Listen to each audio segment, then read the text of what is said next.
The BBC did an interview with Eylon Levy, who is the Israeli government spokesman.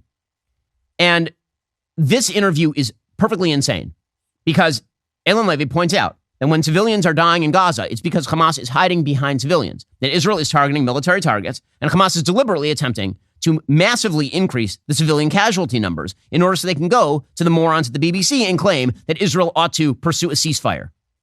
This BBC anchor responds to that claim by saying it is convenient for Israel somehow, that it's convenient for Israel to make the argument that they're bombing military targets. Now, again, let me just remind everybody, Israel has complete military superiority in this area. Israel has complete air superiority. Hamas doesn't have, thank God, any F-16s. Israel could, if it wanted to, turn the entire place to rubble. It could turn the entire place to glass. It could kill millions of people. Instead, Israel is purposefully targeting. Not only that, we'll show you evidence in just a second, that they are attempting to take care of Palestinian civilians in a way that Hamas actively is attempting to stop. But here is the BBC line, because this is what they do. It's a convenient response, isn't it, that every time there is an Israeli strike on some sort of facility inside Gaza, you just tell us that Hamas is operating there and that's why you're fighting back. We understand that. I'm sorry. The UN here, though, is saying that its facility, the UN, internationally recognised body, the UN says that its facility in Gaza was attacked by your forces overnight and this morning reporting a significant number of deaths.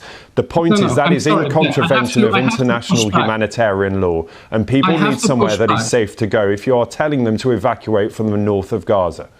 I have to push back because the insinuation in your question is that Israel takes pleasure at taking pot shots at civilian facilities. That's not what I'm saying. I'm just saying that every response you make to my suggestion that you are targeting people when they are trying to find somewhere safe to go is that you tell me Hamas is operating there. This is a UN facility.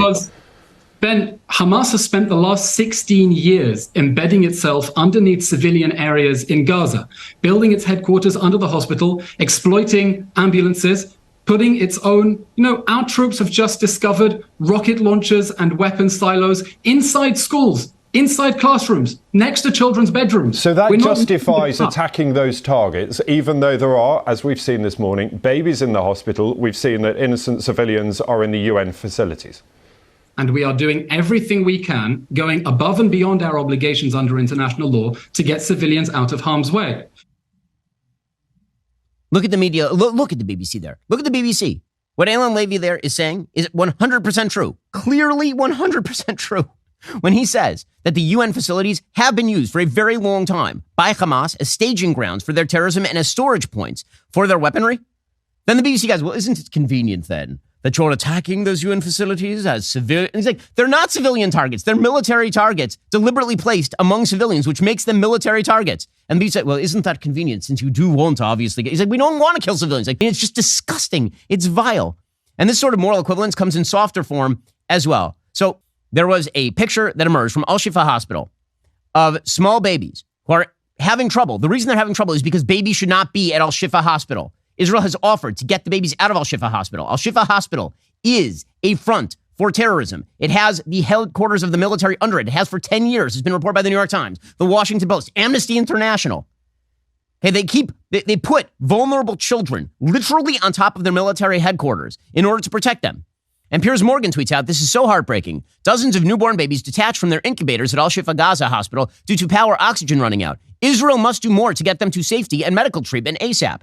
Israel has offered whatever it can do to get those babies out. In fact, yesterday, here was Israel openly offering, this is their military spokesperson, offering openly to facilitate the exit of those children. Hamas does not want the kids to leave. Hamas wants the dead babies.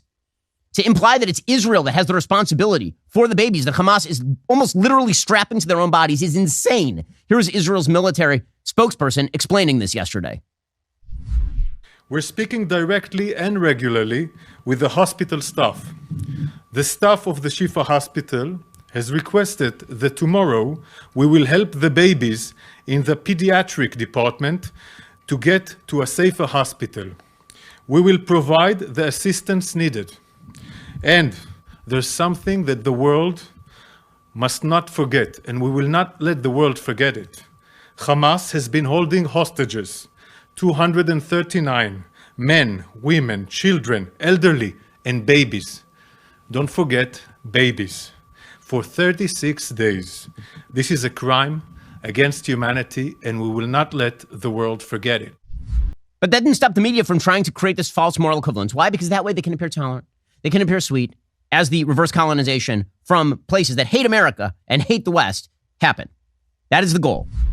So yesterday, Israel presented fuel to Al-Shifa, specifically to the hospital administrators at Al-Shifa. In fact, here's video of Israelis who are carrying. This is the middle of a war. Have you ever heard of anything like this? I've never even remotely heard of anything like this. IDF soldiers, literally in the middle of a war, knowing this is a military target, dropped off canisters of fuel for hospital authorities in order so that they could use it to maintain power supply for people who need it in the hospital. And then Hamas prevented the gas from getting to the hospital. Hamas stopped it. Here's a senior Gazan health official, and he says there's a problem at Shifa because Israel is trying to give us fuel and Hamas is preventing it. The Gazan health official says there's a problem only at Shifa now. But bear with me. He says, what's the story? Abu Rish, the director general of the Hamas health ministry, doesn't want this amount of fuel. We're trying to convince him. He doesn't want that fuel in there. The New York Times, by the way, confirms this story, that Hamas is blocking fuel from entering Al-Shifa. Why? So they can show pictures so that Piers Morgan can tweet it out and people in the media can say Israel must do more to protect civilians. This is the entire game.